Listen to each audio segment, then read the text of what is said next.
Welcome back to the channel, ladies and gentlemen. I hope you have a terrific day ahead of you. In today's video, I have a look at 8 different players, some of which I think are overrated and some of which I think are underrated assets in the current moment. Now, there is one player in this video in particular who is popping up around the community very often. Seems to be very popular, whereas my view on him isn't as positive. So certainly look forward to that section, and you can find that right at the end of the video. Before that, however, there are thousands of you who watch regularly and have not subscribed. Now, you're supporting myself by watching the videos regularly and sending your love my way through that, and for that, I'm very appreciative. If you could go an extra step further and take 2-3 seconds out of your day just to maybe minimize the video and then go and click that subscribe button and drop a like on the video, that would be greatly appreciated as well. And if you do enjoy the video, or if you'd like to go and drop a like on the video now, that's magnificent. Without anything else needing to be said, let's hop into it. Not only will there be this slide to promote Chris Wood's case, but there will be another slide with graphics on it. And if you remember, towards the earlier stages of last season, maybe like early/middle, I incorporated graphic analysis, and I know quite a few of you guys liked that. And then it kind of faded as the season went on. However, I realized that it could be such a good addition to the videos, so from now on, they will certainly come more regularly, and you can expect that. So it's not just this slide that we've got on Chris Wood. Firstly, we'll look at the fixtures, which is certainly an attractive point of focus for myself and certainly helped reel me in. Brentford at home, first of all, at home, I think is a big deal on the opening day. I think you always have a bit of an extra push just from that. But a Brentford without Brian Mbeumo out of possession, which I think is quite a big deal because there's not too many right wingers that they're probably going to bring in that could replicate his out of possession work. And then obviously you lose your captain and holding midfielder in Christian Norgard. So I certainly think Forest could score some goals on the opening day. And the matchup analysis will have far more depth to it when we kind of see certain things from preseason. But now it's still very early days. West Ham in game week 3, I think of all the sides in the Premier League, outside of the newly promoted ones, West Ham are in the biggest trouble. Nowadays, with how the league is, you need a certain level of physicality, right? Just at a bare minimum. And especially in their midfield, they don't have that type of player. And I think that could really hurt them. Not only do they need one, they probably need 2, and they don't have even one, right? So I think they could really struggle. And if Graham Potter is to opt for their 4 at the back system, as I go on to discuss in another section, I think they could really struggle this season. And honestly, I wouldn't be surprised if they were close to the relegation battle as a result. Then in game week 5 and 6, you've got 2 of the best fixtures you can probably have on paper this season: Burnley away and Sunderland at home. Now, I know I didn't speak about Crystal Palace away and Arsenal away. Palace away is not so bad, right? Not the best fixture in the world on paper, but it's not so bad, especially if Chris Wood's in the type of form that he was in last year, which we'll go on to discuss. Arsenal away is never going to be great, but that doesn't mean he can't do anything, right? It's not like, for example, and I mean this with all due respect, like Southampton were going away to Arsenal last season, and you really didn't think they were going to get anything. This is a completely different scenario, right? But what I really wanted to look at was, whilst the fixtures were really good, and with the fixtures, the price point for me was justifiable, could he potentially replicate what he did last season, especially with the loss of Morgan Gibbs-White and Anthony Elanga? Now, I personally think that replacing Morgan Gibbs-White is going to be very challenging. Very unique profile, both mental and physical, and just a real quality player, right? So very difficult to replace that. Okay, so I expect some form of a decline in that sense. But is it possible to replace Anthony Elanga? Maybe not like for like, but just in terms of the utility that you gain out of him as a player in your side. So now this is where we can go on to the next slide, and we can have a discussion about his goals last season, particularly the ones that Elanga assisted. Ignore the 3 still images on screen for a second. Last season, one thing you really associated with Nottingham Forest was sitting deep, hitting teams on the counter, and leveraging their transition threat. With that being the case, you would expect that a striker for their team who scores 20 goals would have a goal catalogue which was very much reflective of that. But it wasn't. If you look at his goals were ones which were, he was in his zone, and within his zone, he would leverage his very impressive subtle movements He would leverage his ability to create separation. He would leverage his finishing as a whole, his aerial ability, his general understanding, amongst other things, to get his goals, right? As opposed to watching Anthony Elanga bomb down that right flank again and again and again, and then cut back to Chris Wood, who was charging from the halfway line or even deeper, and then getting on the end of the move. That was not the type of goal he scored mostly. It was mostly the ones that I discussed prior, right? I say this because if you think about the type of player Anthony Elanga is, his biggest threat is probably in transition, right? Especially with his speed and his carrying ability. There was one particular carry I remember from him at the Forest Ground last season. I think it was the goal against United. Absolutely magnificent, right? Absolutely magnificent. But you put a deep block in front of him, especially with him being right-footed and playing on the right-hand side, and Aina being a right-footed right back, and then you're not going to have that angle, that left-footed angle from the right that you probably need to unlock that low block at times. It shouldn't be too hard to replicate in those situations his utility to the side. And as we expressed with Chris Wood, he wasn't getting his goals from those transitions in the first place, at least the type that I discussed. So on screen, I have for you 3 images. Now, of the 20 goals that Chris Wood scored, 6 of them were assisted by Anthony Elanga. Now, that is seriously good, especially when you consider the dynamic in Forest side. Take Villa, for example, this season. Aside from Watkins and Rodgers, and then a tier or 2 below Jacob Ramsey, I can't see the output being spread far past that, right? Generally speaking. Whereas with Chelsea, they've got a lot of talent. So across the pitch and with the system they use, I can imagine there being a higher spread of output. Maybe João Pedro really gets going and Palmer has a more optimized role, and that doesn't become the case. But it could, and at times last season, it was. With Forest, they've got Gibbs White. Now, he plays a different type of 10 role to most, but nonetheless, they've still got Gibbs White. They've got Callum Hudson-Odoi, and they've got Anthony Elanga. So they have 3, aside from Chris Wood, that could genuinely get in on the action at any time, right? So there's a greater spread of output, and he still managed to get 6 assists.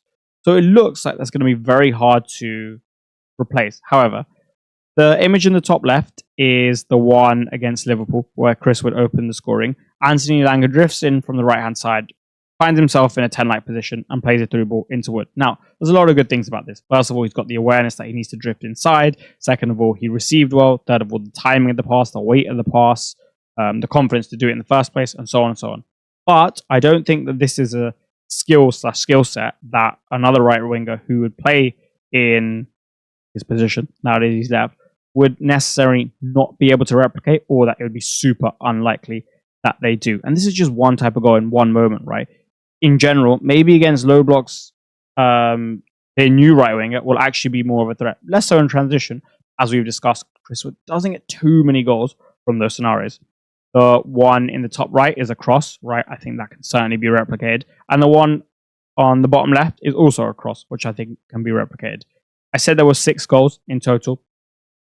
One, I thought, yeah, that's an Anthony Elanga goal. I mean, he goes down the right flank, gets the bar line, cuts it back, leverages pace, and that was really good. And that's a bit more unlikely that the new replacement's going to be able to replicate. But even the one against Everton, it was a very good run inside, but maybe that's more like on the fence, right?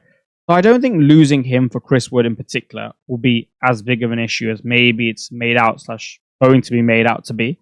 And as such, I would potentially revise your review on Chris Wood doing well this season. I know Igor Jesus is there, and there's an expected minutes concern, but for the start, at least, off the back of a 20-goal season, he's not getting dropped.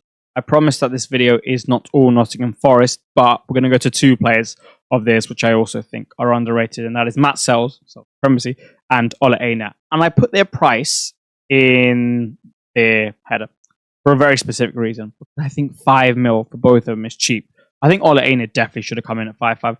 Sels I can understand a little bit more, especially with how they've done the pricing, but for me, probably should have been 5.5 as well. Yes, they've lost Elanga and Gibbs White. Now, out of possession, is that going to have an impact? Absolutely, right? But, you give Elliot Anderson a destroyer and a particular physical profile to partner him. And with him, Murillo, Milenkovic, the pivot, Ollie Aina, and Neco Williams to a slightly lesser extent, because I do think 1v1, that's where you want to exploit Forest down his flank. That's still a very solid defense. And again, it's not like the guy who who plays in Anthony Elanga's place or in the 10's place in terms of Gibbs White is just going to come in and be like a completely different profile out of possession, right? That's not going to happen, right? Because Nuno has a way of playing. And that means that like you're going to get certain amount of utility out of possession from your 10 and right winger. That's right mid. So I think in that sense, the drop off out of possession really shouldn't be too much, right? Too much at all.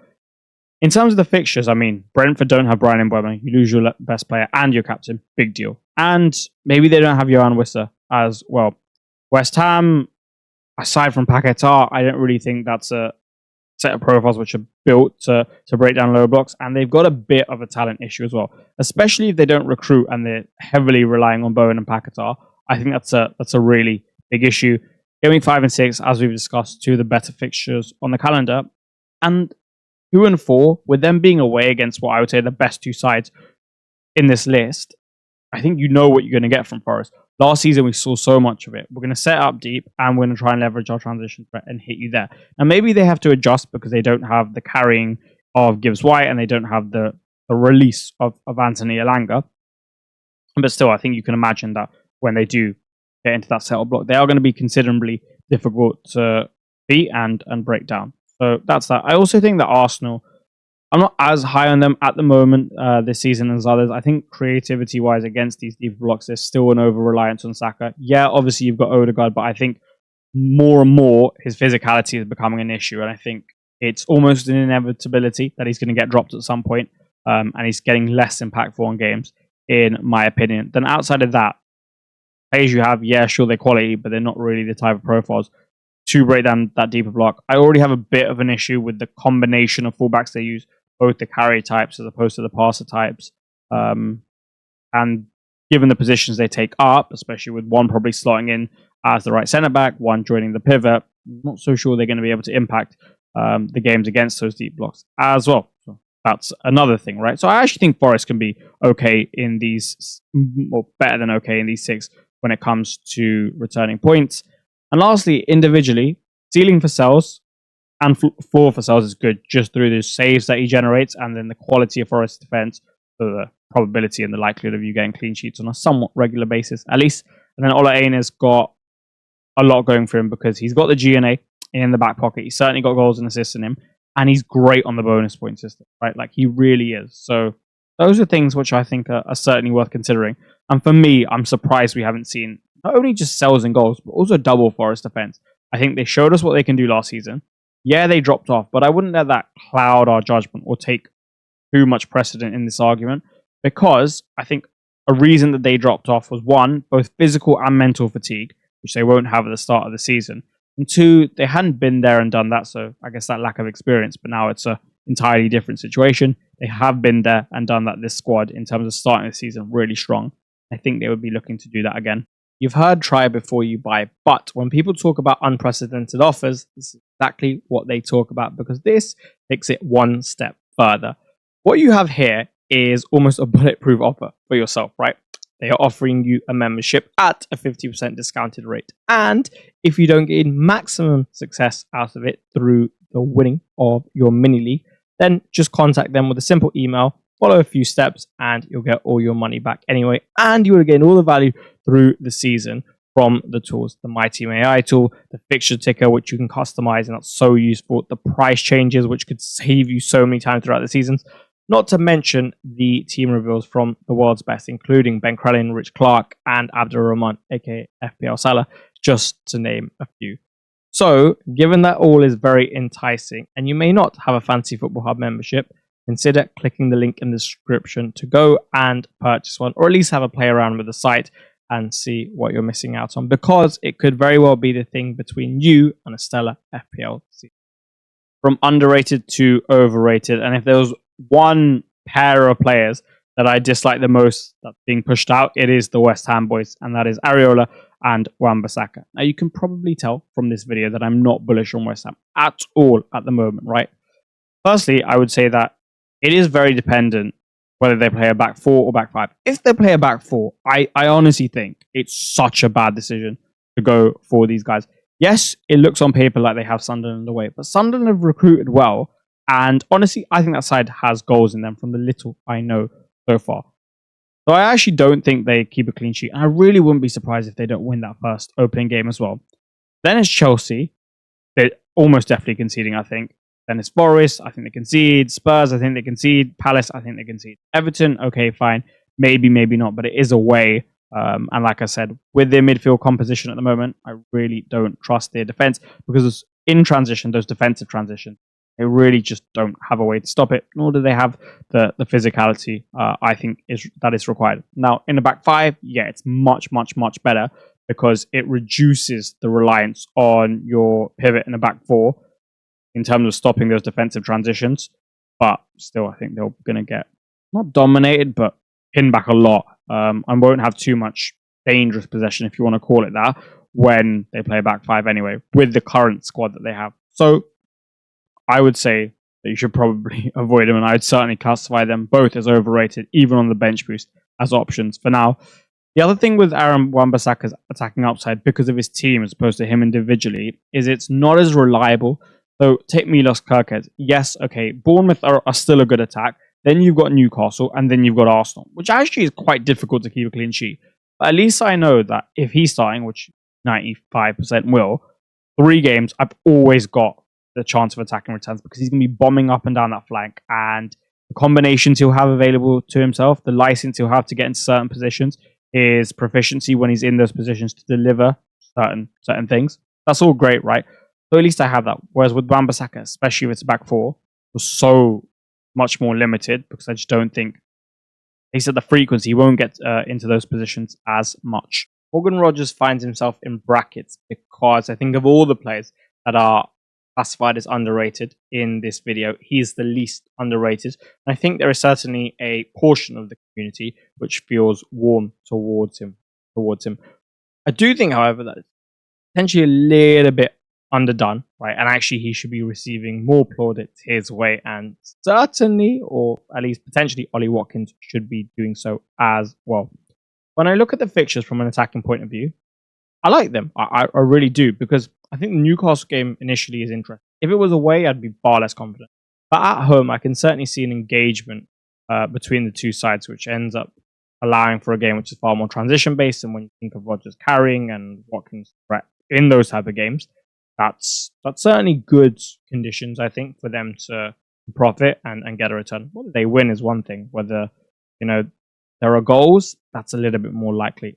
Even if it ends up being 2-2, you guys could certainly get in on the act. And like I say in paragraph 1, I'd say of all the things that have come so far, the second, well, this is the most complicated, and it will end up being the second most complicated when we finish the video, because there are just so many layers and unknowns to Aston Villa.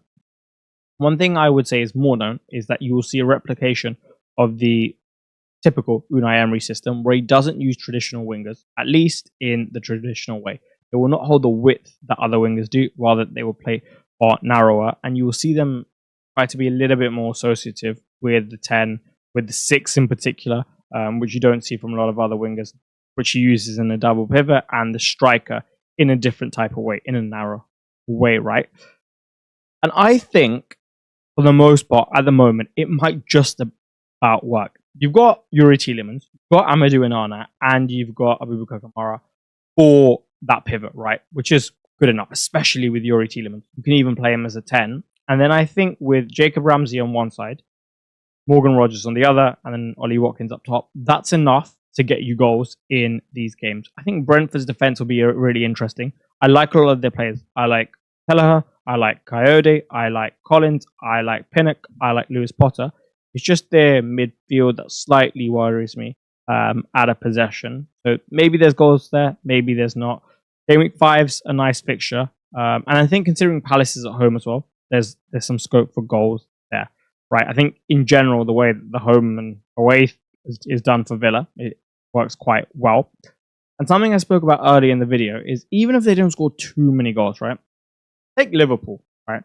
Gakpo on the left, Herkes bombing down his flank. Let's just say Bradley starts, right? We've got Bradley wandering into certain zones as well, where he's capable of delivering a return. Salah, but the new number 9. The spread of output there is far likely to be larger than it is at Aston Villa, where you've got Watkins and Rogers in tier 1, And then you've probably got Jacob Ramsey underneath. You'll have contributions from Yuri Tielemans / John McGinn as well. But the bulk of them will be with Watkins and Rodgers. So even if they don't score as many goals, they'll probably get more bonus points from as a result of that, because there's not as much competition. You know, they're the ones getting it. And I think as such, his fixture run isn't as bad as it may seem on the FDR. Yeah, they're not in a great position as a club compared to maybe 6 months ago, right, when they were fighting PSG, PSR issues, didn't get Champions League. They're arguably their best player, or one of their best players, wants to leave. But if he stays, I think it could be quite good. And I'm just going to go on to the next slide just to show you what I was talking about regarding the system. So this snapshot is taken from Villa's 1-0 win over Everton in the middling stage of last season. And I essentially think in terms of the front six, this is something that they should / could be lining up with, right? You've got Ramsey and Rodgers not functioning as traditional wingers, right? Like maybe you'd see Forest line up in a similar type of formation, and then you'd have Hudson-Odoi on the left and Elanga's right, functioning your usual type of wings, but that's not what you have here. And it's a very different system that he plays to most coaches, but for him it works in general. And I think with the profiles they have in their squad, it makes a lot more sense. With Leon Bailey, I'm not his biggest fan from what I've seen in the Premier League. I think he's got quality. I think it's at a bare minimum how he interacts with the players within this Aston Villa side and Unai Emery system. So I think this is probably the strongest front six on paper. And if you've got this, I think you'll see the majority of the output head Watkins and Rodgers' way, with contributions from Ramsey and Tielemans, but to a far lesser extent, at least to a decent extent. I would not be surprised if this one was called controversial. There is a reason that after Mohammed Kudus and the dash, there's a and a question mark after the overrated, because I think there are so many variables which point to different conclusions for him as an asset. Firstly and foremost, the fixtures, I actually really like them. I think Burnley game week 1 is very, very solid to have, especially at home. City in game week 2, yeah, it's Manchester City, yeah, it's away, but they always do well. And the other thing is, I'm still not sold on City's backline at the moment. I think Spurs could hurt them, especially with a coach as good as Thomas Frank. When you give Thomas Frank the weapons that he will have at his disposal now, Morgan Gibbs-White, James Maddison, Dejan Kulusevski, Brennan Johnson, Mohammed Kudus, Matthias Tell, Dominic Solanke, he'll probably get you goals, right? He'll probably get you goals pretty much anywhere, right? Especially with how the league's going. So I think there'll be goals there. Bournemouth at home, there'll definitely be chances in that game for both sides. West Ham, I've obviously spoken about my dislike for their assets and their prospects at the moment. And then Brighton away, Wolves at home, I think is more difficult to interpret as of now. But still, like I wouldn't be surprised if Spurs go really well in these first 6, or at least go well, right? So that I like. I would say that the attention he's drawn is primarily because of his price and the fact that there's not too many contenders at a 6.5 and below. Like, take him out of it and take Iliman and Jai out of it. There's really not many people to be looked at that people are looking at, right? However, if he was 7.0, 7.5, and we had to stretch just a little bit more, right, would he be anywhere near as popular? And I'm not confident he would, right? Last season, he didn't score above 7 points in a game. Now, I know he had far worse conditions in which to perform, but his level of output and the lack of hauls was not something that, for example, Bowen was going through. Maybe he had a more favourable role, but is he a better player? Is he a more talented player? I'm not so sure. Is he better for FPL? Yeah. And that's kind of the point. Mohammed Kudus is, in my opinion, a more talented player than Jarrod Bowen. And he's one of the best carries in the league. But that's not what gets you points in FPL. It's goals and assists, primarily, right? It's slightly changed now. And I think in that sense, in the final pass and the ability to actually get a goal, he's lacking a little bit there. And there's some things that I wanted to discuss. One is weak foot. You're not really going to see him score too many goals with his weak foot, nor deliver too many assists with his weak foot. And I think that certainly limits him when you consider the zone of occupation as well. I imagine it will be somewhat similar to Brian Mbeumo's, where he's used to hold width. And another thing, let's just say, for example, Frank employs a front line in possession, which consists of 4 or more, and a back line, which is just using a back 3. And let's just say you get Jed Spence wandering into the more advanced zones.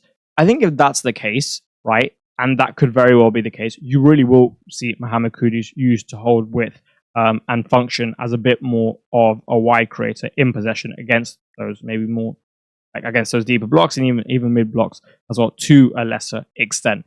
In which case, I think it's going to be harder for you to generate your goals and assists from there. I say on the slide that he's not in Mbeumo. Even if he is used in similar zones initially, I don't think he's in Mbeumo in the sense that he's not going to get in behind. He's not going to function as that channel runner. He's not going to get you that type of goal because he's not going to really be on the end of it because he's not the runner type. So I think you're certainly not going to get goals from that angle anywhere near as much as you did from Brian Mbeumo, or at least chances. This also links into what I've also written on the slide, which is how often will he be given a high probability chance? Because if he's not functioning in these certain zones, and he's not the type of player to function as a runner either, then yes, he could want, and like at times he'll certainly wander into those more central zones, right? I think he's got good ball striking on him, but his array of finishes is not something I'm convinced of yet, especially in like more central proximity to goal, unless he can unleash his left foot with a powerful strike.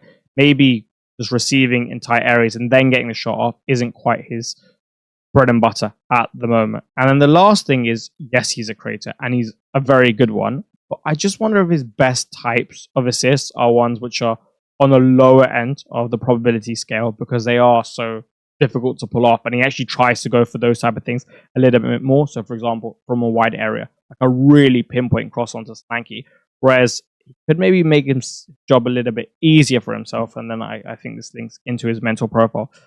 Like I said, this is very early days, and what I didn't write on the slide is that we haven't seen Thomas Frank's Spurs, and I would very much like to, and then we can learn a lot from there. These are just some early thoughts on Mohammed Kudus, and I could see him being a very good player for Spurs and doing quite well, but in FPL, maybe it doesn't translate as well. The first time this season, I will say, and that is all she wrote for this one. If you enjoyed the video, do click that like button, and equally below it, click that subscribe button if you have not already. I would be greatly appreciative. Thank you very much. And I would be very interested to hear what you have to say about my analysis of Kudus. Remember, again, it's slightly loose because of the timing of the video. In terms of how far we are away from game week 1 and the new manager, Chris Wood in particular, especially with the graphic analysis, if you like that, and so on and so on. I look forward to debating and hearing what you have to say in the comments. And until the next one, have a terrific day. Goodbye, guys.